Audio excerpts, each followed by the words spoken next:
I am Ryan. Welcome to Ryan Amusements. Please enjoy the park.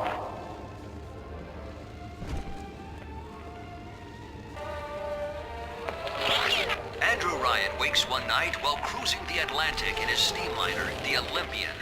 His sleep interrupted with a singular purpose. Here, he shouts to his crewmen as he wipes sleep from his eyes.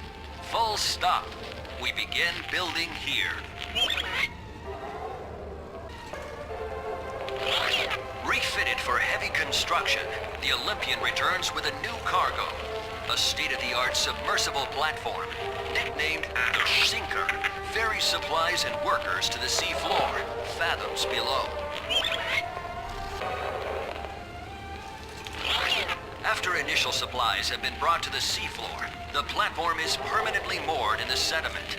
Massive iron girders are sunk hundreds of feet into the rock and silt.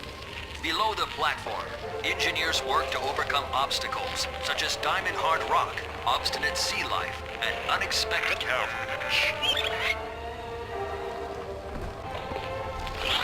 After the platform is secured, work progresses at an astounding rate.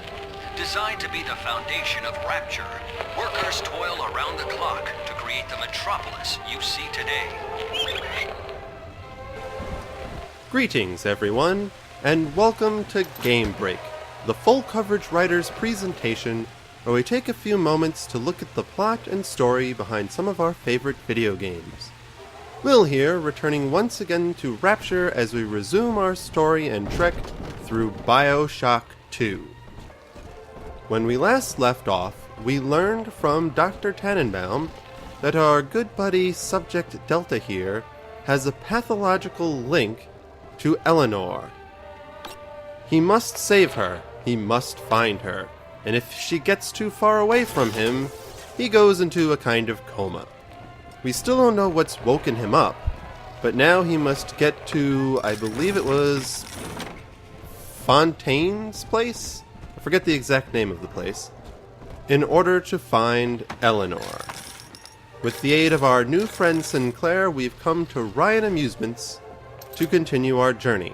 But first we must, of course, find a new plasmid, the Incinerate plasmid, because plot device. Let's continue and see where we go, shall we?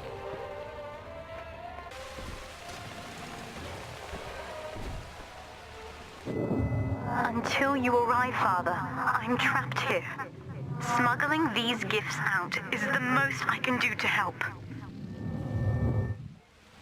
So, wherever Eleanor is, and it's Fontaine Futuristics I remember now, she can still telepathically communicate to us, and of course, get plasmids and tonics out to us to help us with the help of the Little Sisters.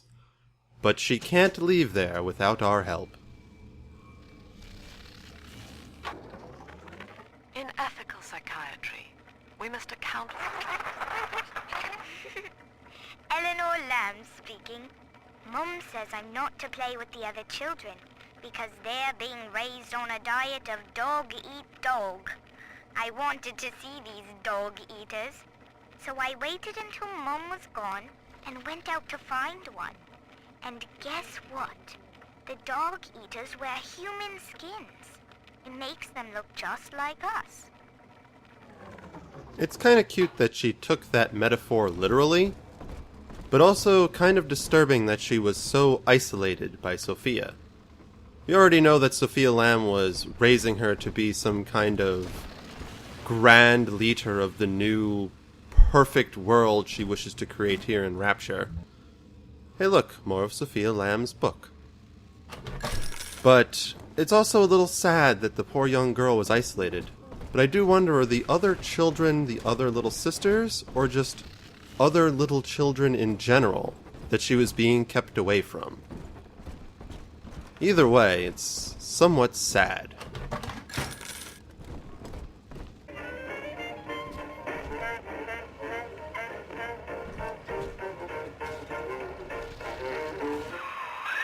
Now that Big Daddy won't bite until you do. But to get to Lil Sis, you gotta put the old boy down for good.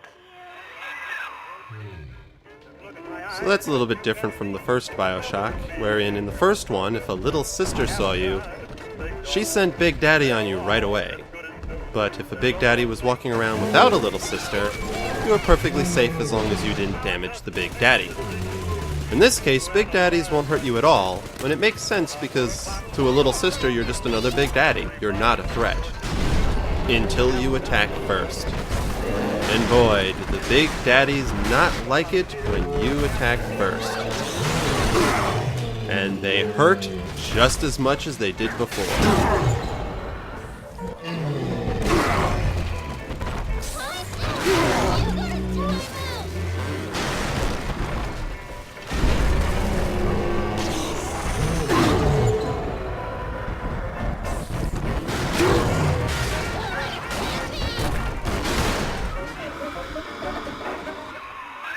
Take a breath, son. You did it. Now, just let her ride on your shoulders and she'll trust you like her own daddy. Daddy, are you taking me home too? So now this is where things get a little different. You can't just harvest or save the little sisters. No, you need to adopt them. We're in business. Now, there are corpses all over Rapture, and little Dimples there can sniff out the atom on them. Find one. So if we want the atom this time, we have to go through Rapture with the little sister and find it. No time to play, Mr. B. More Adam for Big Sister.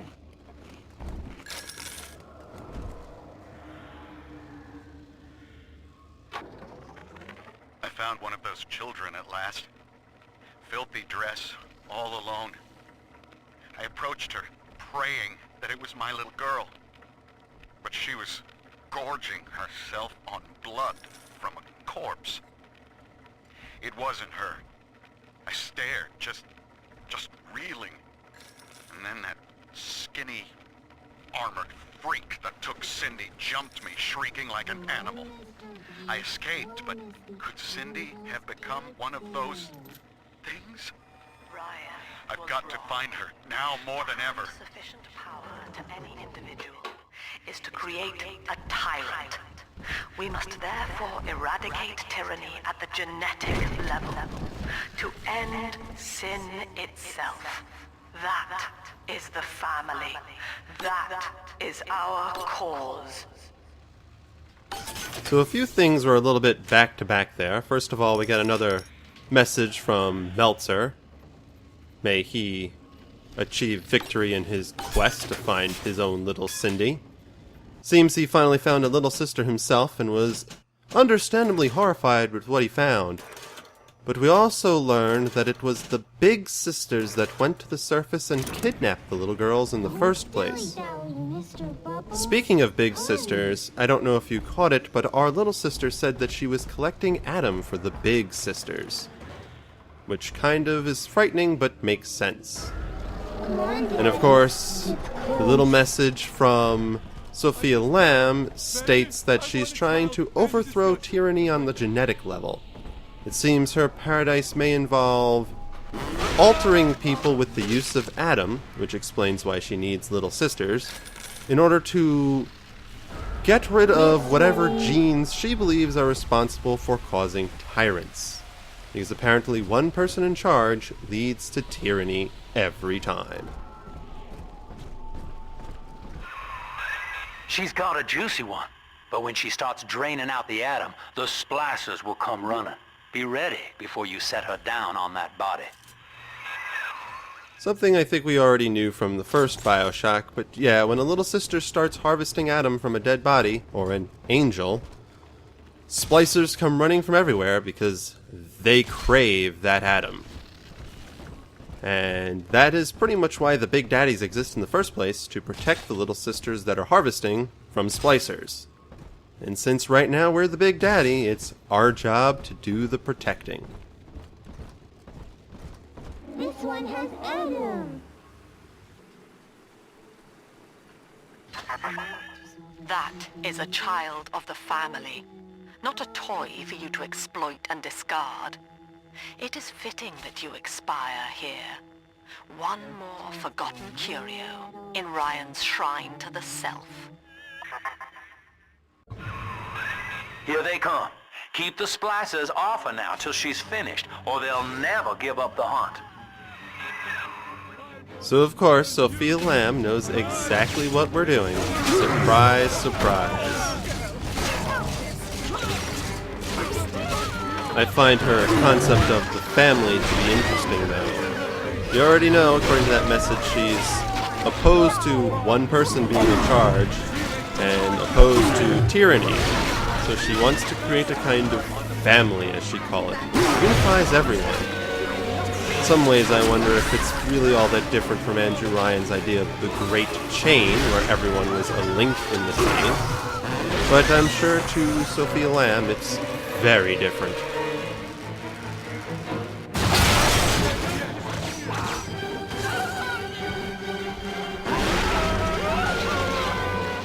Come on now. I'm always safe with Daddy. Now you know the stakes, son. But a plasmid costs a bit more atom yet. Keep it up. And of course, the gameplay prompts to keep us playing continue. Takes more than one dead corpse to get enough atom for a plasmid. Why, hello there. My name is Andrew Ryan.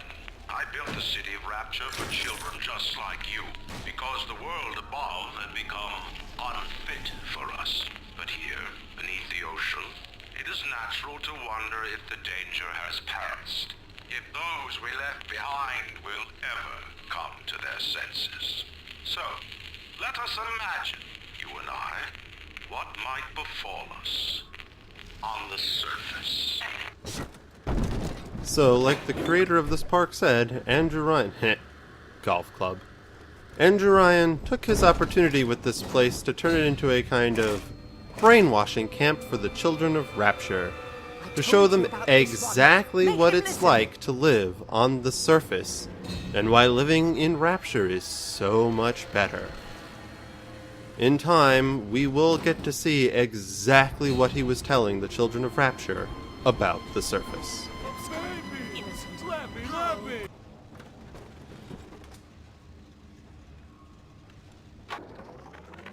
I think all of the children have finally fallen asleep. And now that the park is all quiet, I can't sleep myself. I guess it's just you and me, Mr. Voice Recorder. You, me, and 1959. I wonder what the new year will... What was that? Something's happened. The lights are going out. Kids, stay in your sleeping bags. It's gonna be fine. That's something I hadn't thought about at all before this point, especially in BioShock 1. Rapture was a thriving city with families and children, and in 1959 on New Year's Eve, the big rebellion hit down, the big war between Andrew Ryan and Frank Fontaine that led to all this mess. And there were children there that were forced to be a part of it all. Children that were apparently camping out here at Ryan Amusements, just trying to have a good time, and separated from their families when everything went down. I can only imagine how frightening it must have been at the time.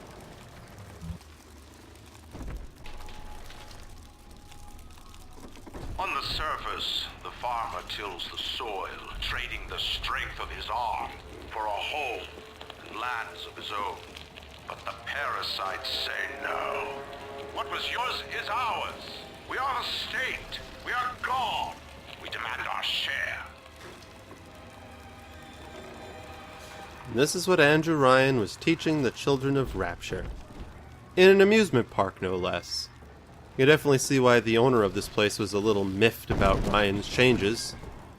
Here, I'm pretty sure he's just talking about taxes, saying that on the surface, you work for your pay, or work for your home in the case of the farmer.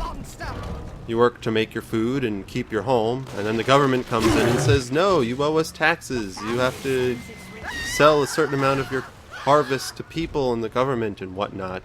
And generally over-exaggerating the truth, but definitely portrayed in a nice, frightening, scary way with giant arms to make sure the children never want to go to the surface.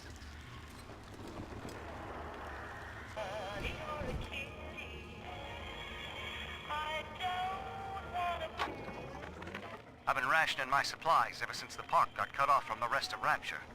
Gotta stay strong. I'm holed up in this workshop, surrounded by those wailing brats, trying to beat their way in. They want my food, my guns. They want it all. But I got a plan. Gotta fix up the transport sub that's been rusting in the maintenance bay. Then I'm gonna get the hell out of this hole. These animals want Rapture? They can have it. Right here.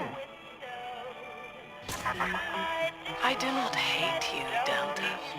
Indeed, I care for you in equal measure to any other sentient creature. But I cannot sacrifice 1,000 of my children for one rebellious son. Sophia Lamb is definitely an interesting one. I'm still not sure exactly how her head works.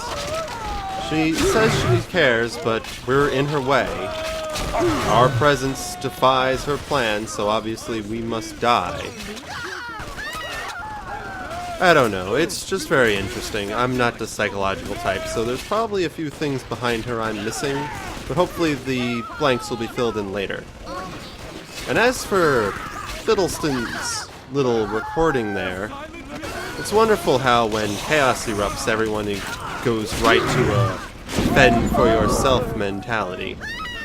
Sure, there are innocent children begging for help with food and protection, but no, we're going to hide ourselves with our guns and our food and try to escape by our lonesome. So much for caring about the children, but I guess I can understand when that panic sets in. All done, Daddy. I'm telling the other girls that I have the best daddy. Yes, you do. Still a little creepy. All right, Chief, we've almost got enough Adam now. To get the rest, you'll have to take care of that little sister. There should be one of the air vents they favor in the workshop. Bring her down there. A Big Daddy's job is never done. So we got a little bit of Adam, but if we want it all, we have to bring the little sister to one of the air vents. We can't just collect it from her now. I'm not exactly sure the mentality behind that, but it is what it is. It's probably just more plot-derived points to keep us going in the right direction. Keep us moving forward. Interesting kind of story-ish stuff that you need to think about when making video games. How to keep the player moving forward. How to keep them motivated. In this game, it's Adam.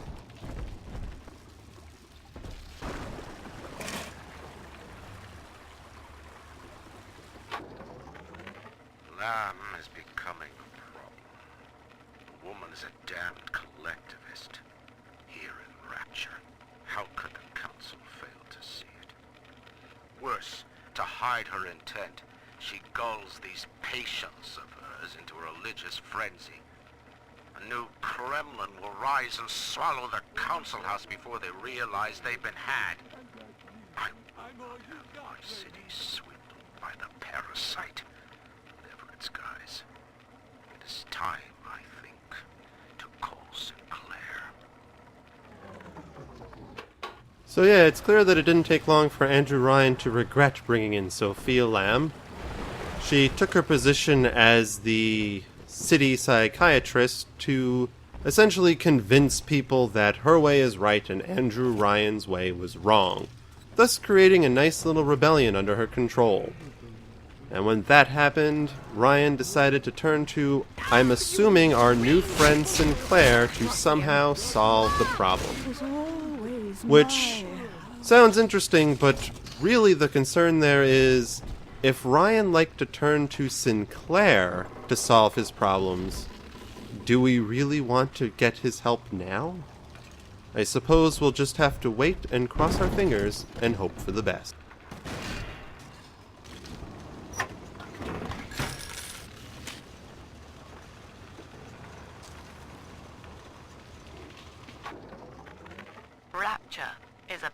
price of the ego, Eleanor. Under Ryan, the voices of an entire city sing the virtues of greed and pride. But truth, rather, is in the body. Already they grow weary of struggling against one another in fruitless competition. Observe the bent backs, the drawn faces. Ryan promised us more, they seem to say. In what shall we now believe?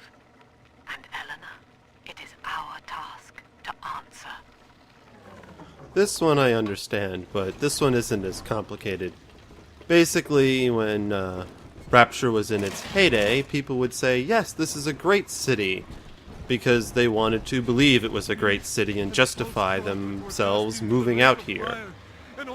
But when you looked at the people and saw how tired they were, how exhausted they were, at least as far as Sophia Lamb saw it, you saw the truth. And for Sophia Lamb, the way she saw it was that even though everyone supposedly worked for themselves and worked to get to keep what they worked for... Oop, I think there's a bit more here. The parasite makes nothing for itself. Its only tools are taxes and tithes, meant to trick you into offering what it has not earned. In Rapture, we keep what is ours. That kind of ties into what I was saying there. In Rapture, the idea was, the promise was, that you got to keep whatever you earned. If you worked towards something, you got to keep it. And while it was true, it created a lot of competition, and some people just couldn't keep up. And those people found themselves weary, worn, and being used. On the surface, the scientist invests the power of his mind in a single miraculous idea and naturally begins to rise above his fellows. But the parasites say no. Discovery must be regulated. It must be controlled. And finally, surrendered. So this is more of Andrew Ryan's propaganda saying that, oh yeah, on the surface, if you come up with a brilliant new scientific idea that makes you smarter or better than your peers, the government is going to push you down and use regulations to hold you at bay and hold your work and your progress back. Of course, we already know from example that without those regulations, you get situations like plasmids for everyone, and oh hey, they're highly addictive and turned you into splicer mutants that want to kill people. But hey, at least you were free to invent. An artist strives to frame his ideals in an image, to challenge his audience and make his vision immortal. But the parasites say, no, your art must serve the cause. Your ideals endanger the people. This is more of a ploy on censorship, or on government regulation of art. Basically saying if you're an artist on the surface, if your idea doesn't promote a good image of your country, the country and the government will stop you and force you to create works of art that glorify the country and hold back free thinking and free speech. Which in some places is true, but not as severe as Andrew Ryan tries to make it here. Depending on what country you live in. In some places it is exactly that bad, but we're not going to get into that kind of discussion here. We're only going to discuss the ongoing events in Rapture. I was saying before, and I think it's pretty important to kind of talk about. It definitely seems that Sophia Lamb saw a chance for some kind of paradise here. I suppose on the surface she saw what Andrew Ryan was doing and believed it could be good, but his ideal of the great chain and you keep what you create and work to keep what is yours and all that just didn't play out because it created too much competition. Somehow she wants to weed out that competition, which is an inherent human trait. Humans naturally compete against each other and have for centuries. It just is how it is. She wants to weed it out on the genetic level, it seems, so that she can create some kind of paradise here. Honestly, it looks like she has a lot of cleanup to do. I don't know exactly what she's planning and what her vision of a paradise is. But if she can take out that competition and remove the threat of a tyrant and create this family she speaks of, perhaps she can achieve it? Or is it all just more brainwashing on a genetic level? I suppose we'll have to wait to find out. Lacking its own ingenuity, the parasite fears the visionary. What it cannot plagiarize, it seeks to censor. What it cannot regulate, it seeks to ban. Rapture was founded on an idea, and here they are held inviolate. More propaganda from Andrew Ryan. Well, he's not lying as far as Rapture goes, but he's basically saying that the government will take whatever it can from you because the politicians and government officials can't create for themselves, so they take other people's creations. And if they can't take those creations, they get rid of those creations through regulations and censorship. On the surface, your parents sought a private life, using their great talents to provide for you. They learned to twist the lies of church and government, believing themselves masters of the system. But the parasite said, no. The child has a duty. He will go to war and die for the nation. He certainly saved a scary one for towards the end, one specifically targeted for the children on this ride. Yes, live on the surface with your family, be promised peace and happiness, until war breaks out, and then you get brought into the war, drafted, to go and to die. At least that's what Andrew Ryan says. It's not entirely wrong, but usually there isn't a draft, at least not in the United States. Some other countries do have drafts, but you don't have to worry about war in Rapture. At least Andrew Ryan said you didn't, until war came to Rapture. Oh well. I met with Sinclair today of Sinclair Solutions. It's this pseudo-legal firm he set up to take problems Ryan doesn't want to admit he has, and make them go away. I could fill 40 front pages of the Tribune with stories about this fella, if he wasn't paying me not to. And he's got work for me, right? I ask what, and he flashes me these $1,000 Steinman teeth saying this job will, quote, change history, end quote. See, it's stuff like this that makes me not so sure I want to trust our new friend Sinclair. He's definitely a businessman and an opportunity seeker, and I assume that has something to do with Andrew Ryan hiring him to take care of Dr. Sophia Lamb.